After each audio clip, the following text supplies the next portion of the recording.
Cá Entre Nós, com Nelson Marques.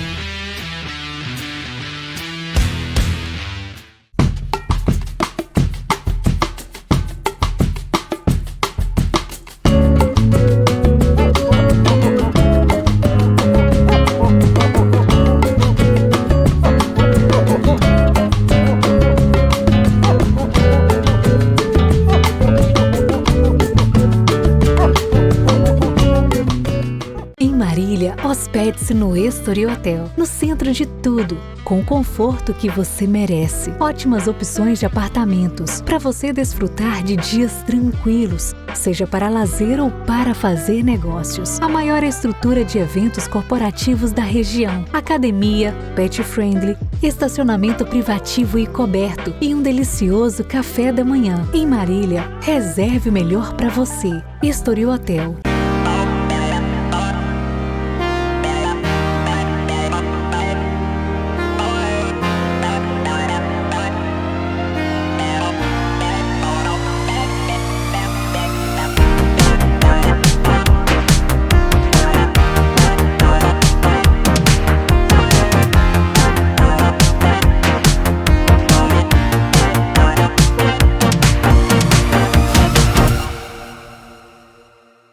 Olá pessoal, sejam todos muito bem-vindos ao Cá Entre Nós. Hoje exploraremos um tema de extrema importância e sensibilidade: as técnicas de reprodução assistida. E para nos guiar nessa conversa esclarecedora, temos a honra de receber o Dr. Mauro Bibancos, especialista em medicina reprodutiva. Vamos aprofundar-nos nas complexidades e avanços dessas técnicas, discutindo desde os procedimentos mais comuns até questões éticas e considerações práticas. A busca por soluções da infertilidade é uma jornada emocional e física, e nossa conversa hoje busca trazer luz a esse tema crucial.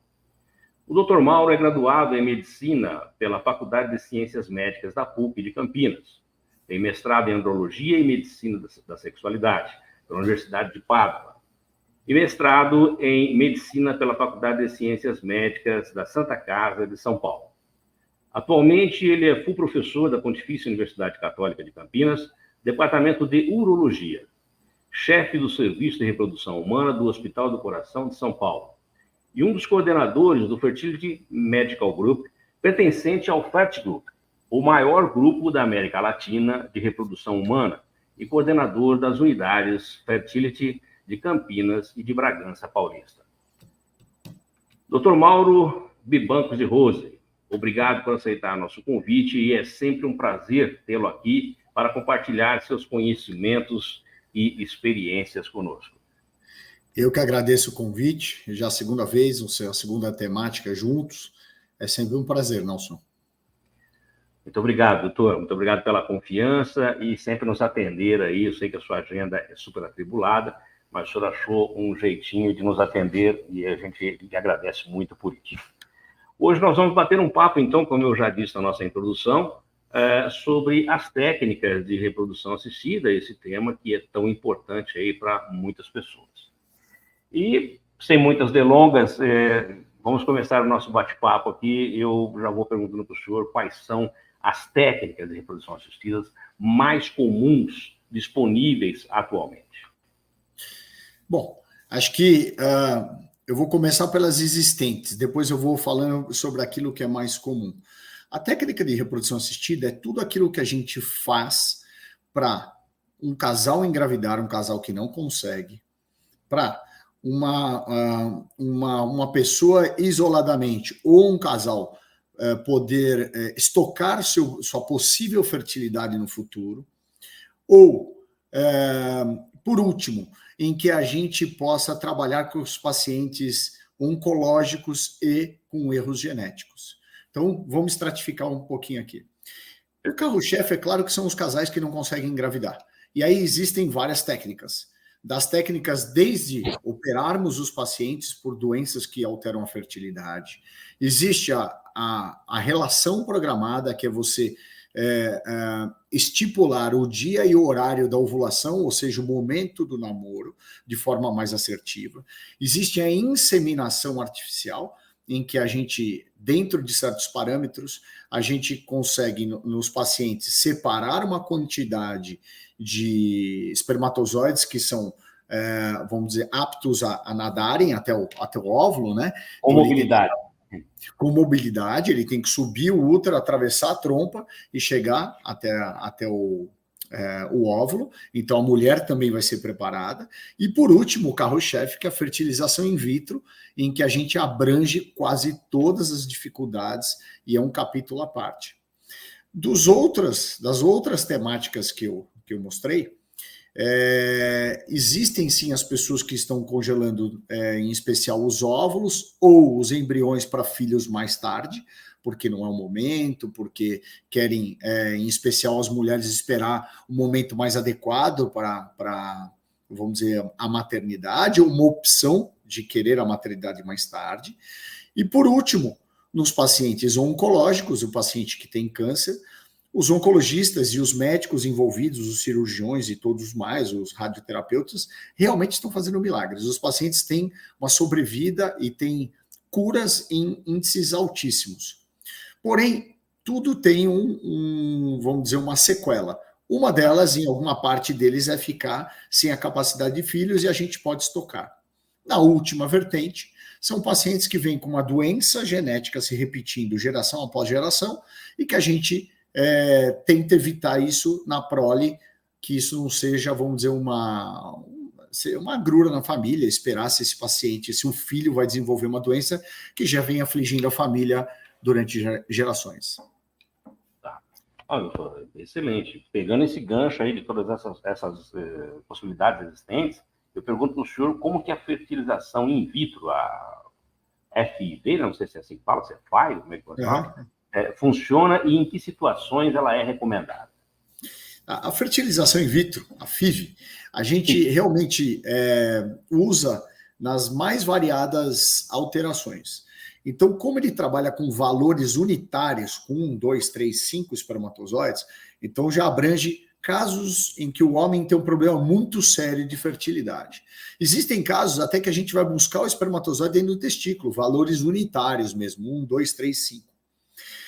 Do outro ponto de vista, a gente consegue e trabalha com o potencial máximo da mulher de ovulação, porque eu tenho controle sobre a formação de nenês. Eu posso formar 1, 2, 3, 5.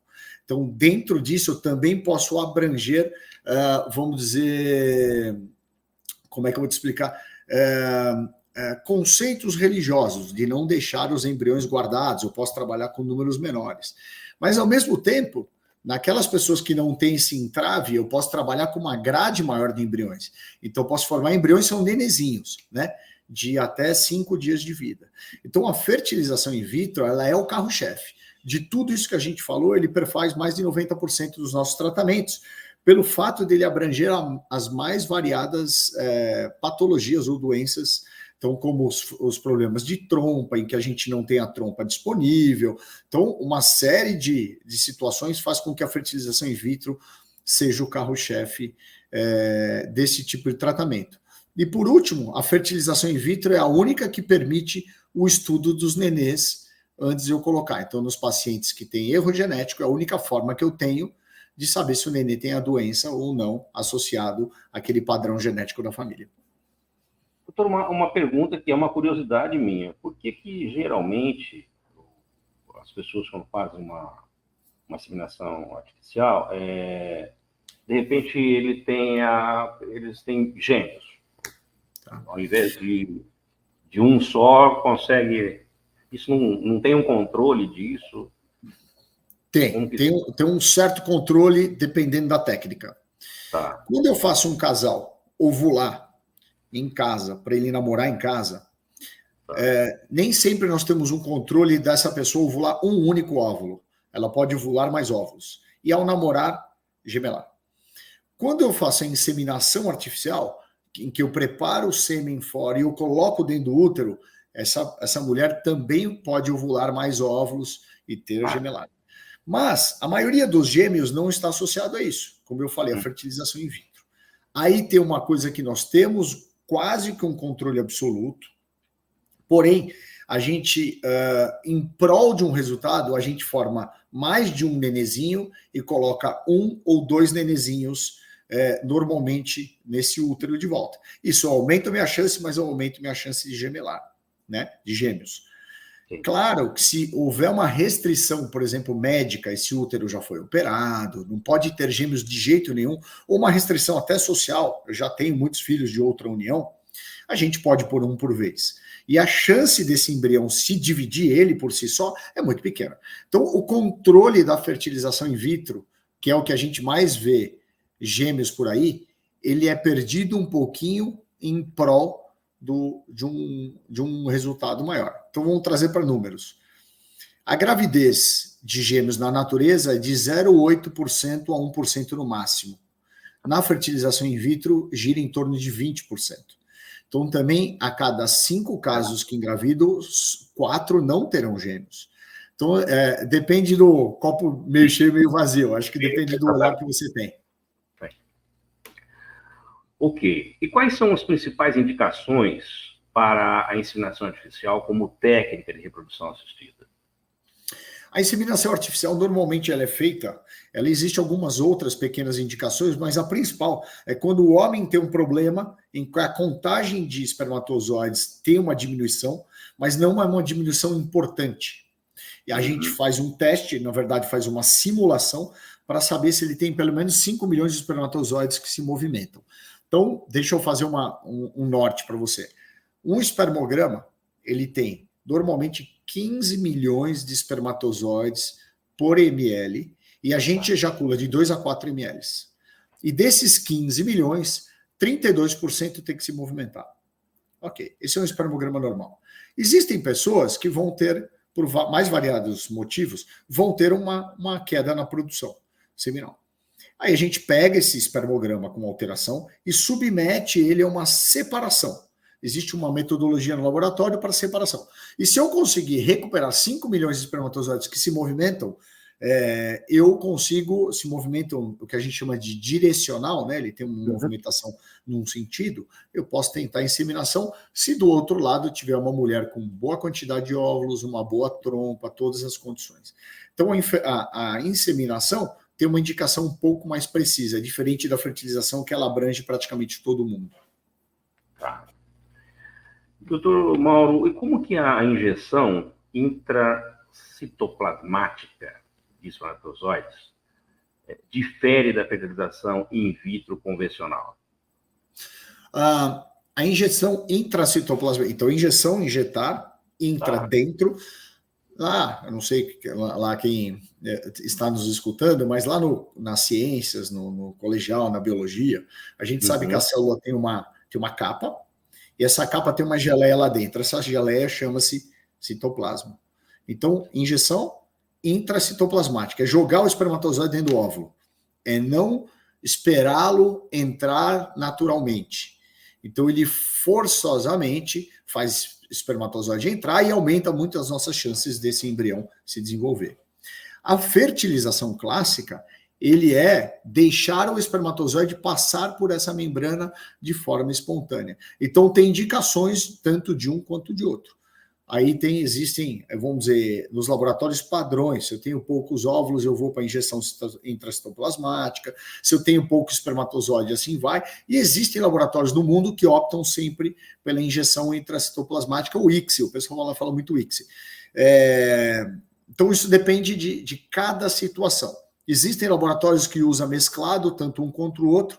É a parte boa da ciência em que um fica tentando mostrar melhor resultado que o outro, e na medida que isso acontece, a gente está altamente antenado, a gente pode mudar nossa conduta de uma hora para outra. A depender do casal também, né? Sim. Das condições, né? Das condições que eles nos oferecem. Bom, eu queria lembrar também as pessoas que estão nos assistindo, está até anotado aí, que quem quiser fazer perguntas para o Dr. Mauro, entra no nosso chat e faça a pergunta, que embora nós estejamos falando aqui, ele vai responder por escrito aí as perguntas dos nossos internautas. Doutor, quais são os riscos e benefícios associados à utilização de técnicas de reprodução assistida? Bom, um dos principais, eu não tenho dúvida que se eu tivesse controle absoluto sobre tudo, a gente não teria gêmeos. O médico, o gêmeos é vamos dizer que é o que escapa um pouquinho do sucesso. Ele é um sucesso, não tenho dúvida, os casais ficam muito felizes, mas sempre é uma gravidez de um certo cuidado. Então, esse é um cuidado que a gente tem que ter. Na fertilização in vitro, quando a gente faz a coleta de óvulos, existe um pequeno percentual de pacientes que pode ter sangramento. É um procedimento. Então, todo procedimento médico, dentro de um racional, tem os seus riscos. Então, tem todos de infecção, de sangramento, são pequenos, mas existem também. Do ponto de vista de transmissão, a gente sabe que alguns trabalhos mostram alguns errinhos na prole futura. Porém, é um percentual que a gente chama de relativo. Não é uma coisa incisiva e os números não suportam. E existem várias divagações a respeito. Se não é pela própria matriz que a gente está usando, pessoas com certas dificuldades, ou se a população mundial realmente está tendo uma queda no padrão de fertilidade e de erros genéticos. Mas isso a gente não associa demais aos resultados encontrados no mundo, não. São riscos bem relativos e assim, é do 0 ponto para o 0 ponto. Nada muito importante. Então, acho que esses são os principais riscos. Em especial, tem um que é o maior de todos eles e que a gente tem, nos últimos 10 anos, umas técnicas que conseguem realmente segurar o processo em mais de 90% das vezes, que é uma coisa que chama-se hiperestímulo. Existem mulheres que têm dificuldade de ovular. E existe o contrário, mulheres que ovulam de forma exacerbada. E esse hiperestímulo, existem controles, desde você identificar previamente com exames, já entender que essa paciente tem certos cuidados, modular sua medicação, até as medicações que são usadas foram totalmente moduladas para segurar esse processo. Então, a gente tem, sim, controle sobre isso. Mas sempre é um risco pequeno, mas é um risco de todos esses. É o único risco que a gente fica mais alerta por ser frequente. Tá. Doutor, vamos falar agora a respeito de ética. Como funciona a doação de óvulos e quais são as consequências éticas envolvidas nesse processo? As doações como um todo, o CFM já se posicionou, é possível doar até a quarta geração, né, da família, né? Isso pode ser feito. Mas a imensa maioria das vezes não é o que a gente vê na rotina. A gente realmente vê doações anônimas vindas de bancos, tanto de óvulo quanto de sêmen. Então, essa é a forma que é aceita hoje. Porque isso... toda vez que existe uma doação de pessoas, vamos dizer, não anônimas, ela é um pouco mais... ela tem uma alegria, mas ela tem uma preocupação maior com o futuro, de como vai se desenvolver em relação às relações interpessoais dessas pessoas. Mas o CFM já se posicionou. As doações anônimas, não. As doações anônimas realmente são anônimas e isso fica completamente blindado, sem nenhum problema. Então, doação familiar até a quarta geração, pessoas... Até a quarta geração. O CRM já está pacificado quanto a isso. Tá. Doutor Mauro, quais são as opções disponíveis para os casais do mesmo sexo que desejam ter filhos por meio de reprodução assistida? Os casais homoafetivos, eles têm diferentes caminhos para serem seguidos. Nas mulheres é muito simples, porque realmente é só trazer o sêmen, normalmente um banco envolvido, e a gente avalia o casal, as condições ovarianas, uterinas, né? A parte médica, aquilo que a gente acha que é melhor para o resultado, e é uma fertilização in vitro convencional, muito tranquilo, realmente faz parte da nossa rotina. Nos casais homoafetivos masculinos já é diferente, porque tem que ter uma terceira pessoa envolvida que vai ter que gestar. Então, a gestação, você pode também ter, aí entra a mesma norma, né, de gametas, você pode ter uma pessoa para gestar, isso já está, vamos dizer, aceito pelo CFM, mas se não tiver essa pessoa, aí você precisa arrumar uma terceira pessoa, essa pessoa tem que passar no crivo de psicólogo, no crivo do CFM, para que depois que vem essa papelada positiva, a gente possa fazer. Então, ele tem um trâmite um pouco diferente. Aí vem o óvulo e a gente forma o embrião para essa pessoa gestar. Pouco menos frequente, pelo fato de ter todo esse arranjo diferente das mulheres, que a gente faz com uma frequência bem boa. Mas uma pergunta meio maluca aqui, mas acho que cabe. E já teve algum caso de no meio da gestação, haver uma desistência, falar, não, agora eu quero ficar com o filho para mim, acabou? De uma pessoa que está gestando para um casal? Não, nunca tive. Eu nunca tive isso. Nunca aconteceu comigo, não. Graças a Deus, porque é um problema, né? Isso tudo é muito... É por isso que essa emocional, pessoa... né? Isso. Quando é familiar, não tem porque vai ter contato, né? Mas quando é uma terceira pessoa, realmente é um risco. Quem que minimiza muito esse risco? A avaliação do psicólogo, né? Então, o psicólogo te dá essa aval aí. Isso, esse aval para você. Então, eu nunca tive. Também não conheço pessoas que tiveram isso. Eu, sinceramente, eu acho que ficou menos filmes, a gente realmente não vê isso. Tá bem.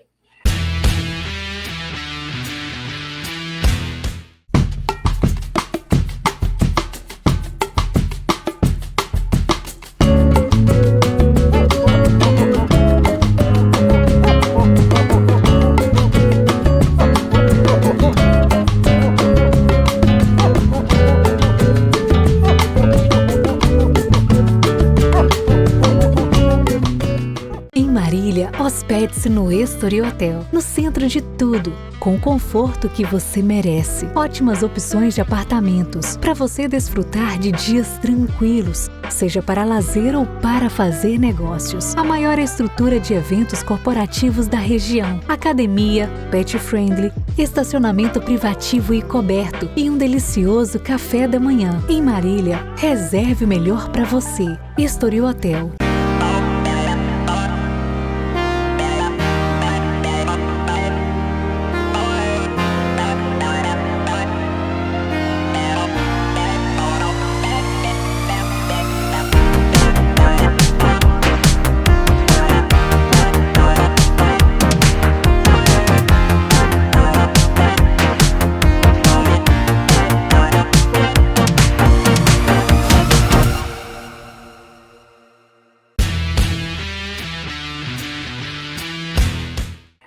Doutor, quais são os critérios de seleção para escolher um doador de esperma ou de óvulo?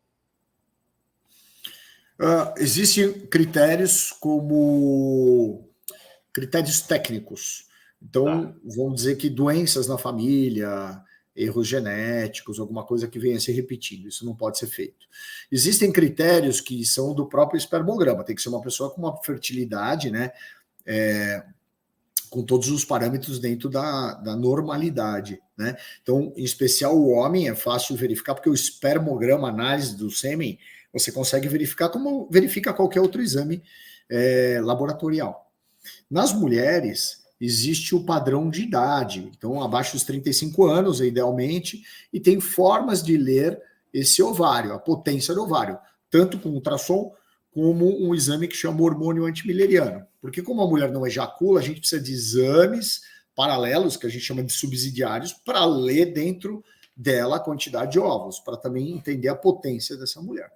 Então, é claro que ela passa pela mesma avaliação do homem, se tiver alguma transmissão na família, a gente acaba não aceitando, em especial fora do Brasil, em que a legislação permite a compra de gametas, eles têm um crivo maior pelo fato de ter aí sim vamos dizer, o crivo já nas aparências, não só no genético, na potência, né, como eu falei, mas também nas aparências daquilo que mais eles acabam entregando para as clínicas. Interessante. Ainda seguindo nesse caminho, quais são os fatores que podem influenciar o sucesso ou o insucesso de um tratamento de reprodução assistida? Bom, agora é uma enormidade de coisas. Fácil. O combo de 3 grandes conjuntos, sêmen, óvulo e útero, é importante que eu tenha os 3 o melhor possível. Saudável. Então, dentro disso, existem graduações. O quão pior esse sêmen tiver, mais ele puxa o meu tratamento para baixo. Se esse útero não tiver, vamos dizer, condições daquilo que a gente chama de implantação, do nenê se implantar e começar, ele também puxa. Mas de todos esses, o que é mais frequente é a gente ver o declínio da capacidade ovulatória da mulher, dada pela idade normalmente. Então, os óvulos, eles têm uma pegadinha, porque enquanto a mulher menstrua, ela sente que a fertilidade não mudou. Existem trabalhos que mostram que de 11 a 12 anos antes da menopausa, o declínio da fertilidade já começa ali de forma importante, vamos dizer assim. Então, ele passa esse período maquiado. E o que cai dos óvulos? Ele cai normalmente não só quantitativa, mas qualitativa. A qualidade daquilo que é remanescente não é a melhor. Então, esse combo aí, desses 3 conjuntos, qualquer uma dessas 3 coisas pode derrubar meu resultado. Claro que a gente tem atitudes médicas, tratamentos, a gente tenta driblar esse tipo de coisa, mas estou falando em linhas gerais. Tá. Doutor Mauro, como que a criopreservação de óvulos e espermatozoides é realizada e em que situações ela é recomendada? Na verdade, na faculdade eu brinco dizendo que a criopreservação, ou seja, o congelamento da ficção já existe. Por quê? Se você criopreservar tanto óvulo, ou sêmen, ou até embrião, você poderia usar daqui 300 anos. Ele não tem a leitura que nós temos da nossa geladeira ou do nosso freezer, que a geladeira dura poucos dias, o freezer até alguns meses. Não, ele pode ser usado daqui décadas. Por quê? Porque ele vira vidro. Normalmente ele chama-se vitrificação. Ele é congelado a menos 80 graus. Então é uma outra leitura. Então, acho que esse é o principal. Esse é o que mais nos motiva. Saber que você desliga o relógio biológico dessa pessoa. Quais são os pacientes? Existem as mulheres que congelam por vamos dizer, uma decisão social. Não é meu momento de ter filhos, seja qualquer arranjo que ela esteja de vida. Existem os pacientes, aí sim que eu acho que é um braço muito nobre e que eu fico muito feliz dos nossos colegas estarem desempenhando um papel tão grande, que são os oncologistas e todas as áreas que têm oncologia envolvida, porque a oncologia está em todas as áreas da medicina. Sem dúvida. Os tratamentos oncológicos, eles têm trazido um resultado muito grande e a gente tem congelado tanto o óvulo quanto o sêmen, quanto o tecido ovariano também é possível congelar, tecido testicular também, embriões, né, nenezinhos também. E aí é uma situação que a gente deixa o oncologista livre para tratar a doença sem pensar nesse tipo de sequela, porque esse paciente pode ter uma chance futura. Tem crianças nascidas com o mais longevo, se eu não me engano, tem um sêmen congelado mais de 21 anos. Então, assim, é bastante gratificante, é uma área bastante gratificante. Puxa vida. Doutor, e quais são as possíveis complicações associadas aos procedimentos de reprodução assistida? Eu acho que é mais ou menos aquilo que eu falei. Em especial na fertilização in vitro, são as partes cirúrgicas. Tem hora que a gente tem que coletar, a gente é obrigado a coletar óvulos em todos, e tem hora que a gente deve submeter os pacientes a cirurgias. Então, a parte cirúrgica que envolve o processo, né? O resto é aquilo da medicação, do hiperestímulo, que eu falei anteriormente. Acho que em especial só esses assim. A gente não tem maiores riscos envolvidos nesse tipo de tratamento para os pacientes que estão fazendo. O senhor comentou há pouco aí a questão do óvulo, da menstruação da mulher e tal. Como que a idade da mulher afeta as taxas de sucesso nas técnicas de reprodução assistida? Na verdade, afeta porque altera os óvulos e altera normalmente com erros que a gente chama de genético cromossômico. E aí, a natureza, no desenvolvimento do embrião, Se ele não atinge certas fases, ele não engravida. Se ele não atinge outras fases, existe o risco de perda, né, do aborto, infelizmente. E a pequena margem nasce com erro. Então, ele diminui muito nossas taxas, porque a imensa maioria dos erros não deixa o embrião se desenvolver. Então, é assim que o óvulo diminui muito a chance de sucesso da fertilização in vitro com o passar dos anos. Em especial, 38, 39, 40 anos, acho que é o limiar nosso, em que realmente declina muito sucesso. Tá. Quais são as opções disponíveis para casais que enfrentam problemas de infertilidade devido a problemas genéticos? Aí tem que ser in vitro, porque o in vitro é o único que permite eu ter o embrião em mãos. E esse embrião pode ser biopsiado. Biopsiado é o ato de tirar. Então, eu tenho uma verruguinha na mão, eu vou tirar essa verruga. É uma biópsia. Então, qualquer coisa que você retira e manda para análise é biópsia. Então, você tira algumas células desse embrião e você manda para análise genética desse embrião e detecta se ele tem alteração ou não, que vem transmitindo nessa família, masculino, feminino, seja o que for. Essa família vem sentindo, vamos dizer que o sorteio genético pode ser benéfico ou não. Se você recebe, você tem uma doença. Se você não recebe, você não tem. Então, essas famílias já sabem previamente que um tio tem, o outro tio não tem, um avô tem, o tio-avô não tem, aquelas coisas assim. E eles não querem esse risco do filho ter essas doenças, porque algumas dessas doenças realmente são mortais ou levam a desfechos de vida muito ruins. Enfim, e essa é a forma, e você detecta o embrião que não tem para você colocar de volta no útero, que é o que a gente chama de transferência. Transferência, tá. Doutor Mauro, cá entre nós, como o diagnóstico genético pré-implantacional é utilizado nas técnicas de reprodução assistida?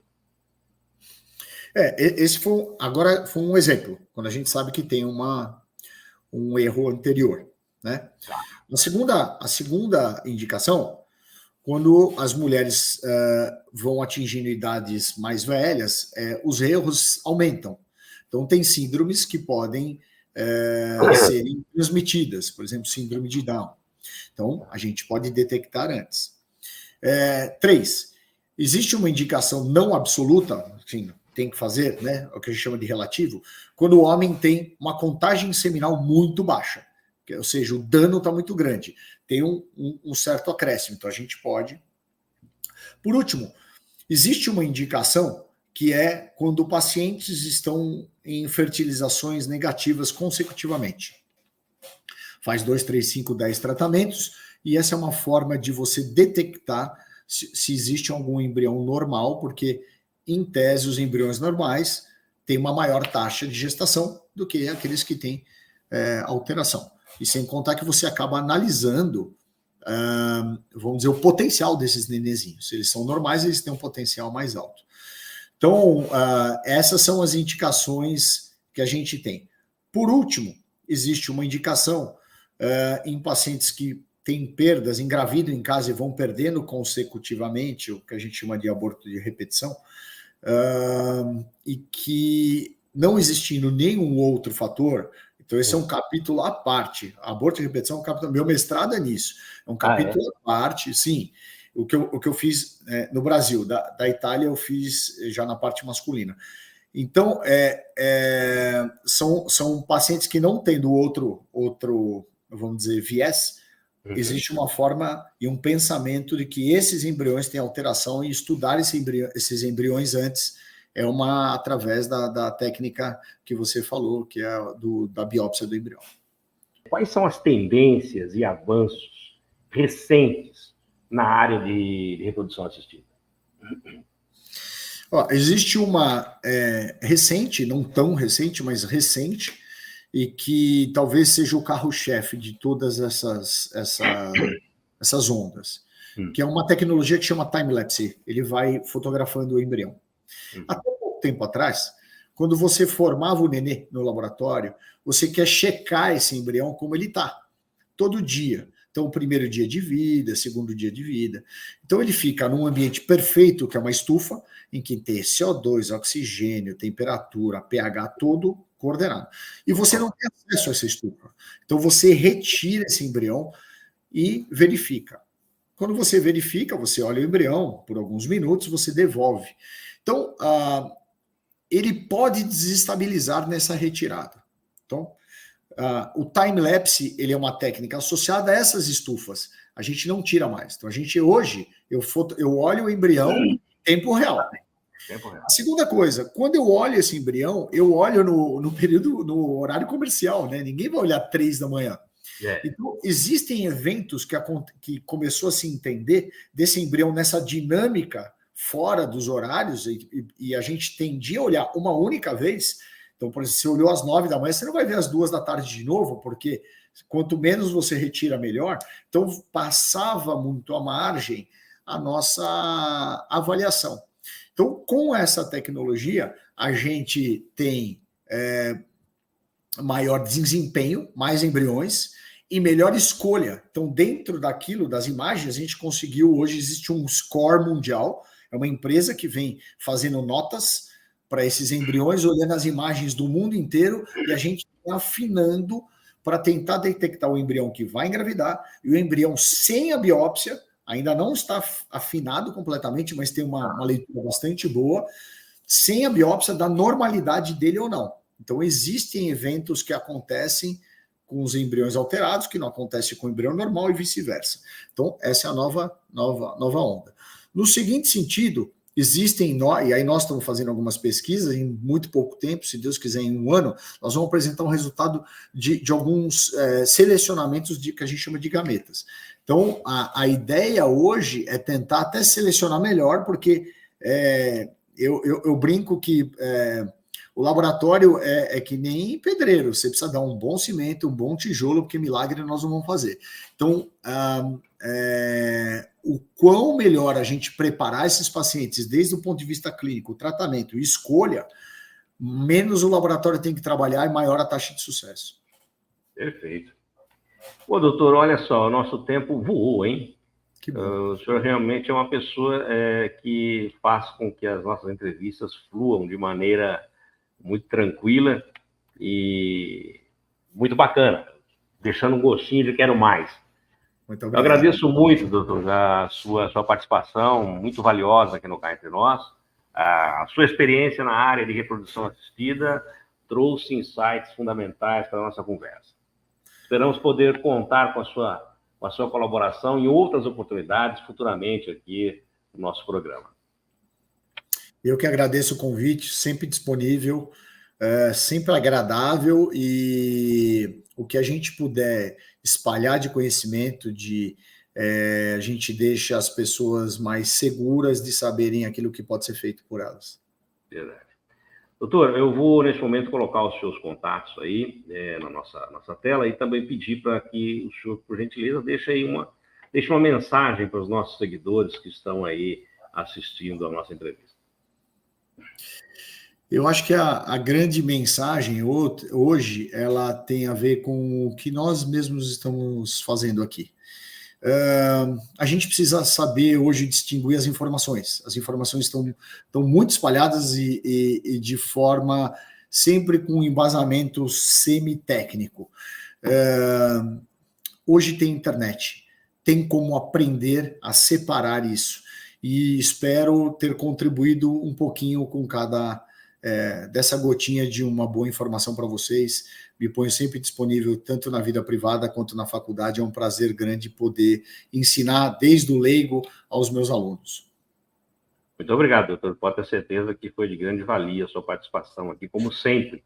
Esperamos tê-lo, como já disse, em outras oportunidades aqui no nosso Cá Entre Nós.